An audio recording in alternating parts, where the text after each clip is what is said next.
Hello, dear colleagues. My name is Viacheslav Aseev, and I am a second year graduate student of the Faculty of Civil Engineering and Architecture. I work in the field of environmental safety research in construction. Today's presentation will be devoted to the work on the topic Study of the Concrete Resistance to the Action of Anti-Icing Agents. The presentation will reflect the moments of the relevance of the work, the focus of its research, as well as the experimental and theoretical graphs of dependencies reflecting the results of the experiments and calculations performed. So, let's get started. Concrete is a material widely used in both industrial and civil engineering. Strength is the one of the most basic characteristics of concrete and largely depends on the interaction of its components with chemicals. In modern construction, there is a need to use anti-icing additives in order to improve concrete performance, which entails the need to understand the principle and nature of their interaction. This research is aimed at studying methods for determining the strength of concrete, taking into account the effect of anti-icing agents on it. The focus of the study is aimed at determining the patterns and mechanisms of the joint work of concrete and chloride reagents that prevent the formation of ice on the body of concrete structures at the time of their strength gain. Several batches of samples were used for the experiment. The first batch consisted of a concrete cube that has gained strength in 7 days, not placed in a solution. A concrete cube which gained strength in 7 days, placed in an anti-icing solution for 2 days.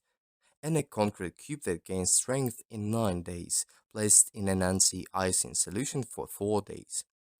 And using the same principle, the second and the third batches of samples were created from days from 14 to 16 and from days from 21 to 23, respectively.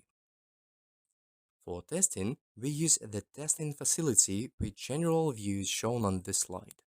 The loading of the test cubes is carried out by reducing the distance between the upper and the lower base plates and is carried out with an increasing load until the sample is destroyed. At the end of the destruction, we take readings. After the experiment, we build graphs of the dependence of the load on time, on which we can observe that the level of critical load perceived by concrete samples that were not in a solution of anti-icing agent is higher than the level of other samples. Moreover, it can be noted that the critical load level for samples that have been in a solution for 2 days is higher than the critical load level compared to samples that have been in a solution for 4 days. Then, we introduce a coefficient that allows us to determine the effect of a chloride solution on the strength of concrete samples. By the same principle, based on the shown formulas, we introduce a coefficient that allows us to determine the effect of a chloride solution on the strength of concrete samples that have been in a chloride solution for the last 4 days of curing. Based on the formula for determining the strength of concrete at a certain moment of curing, we introduce a formula that determines the strength of concrete in a chloride solution.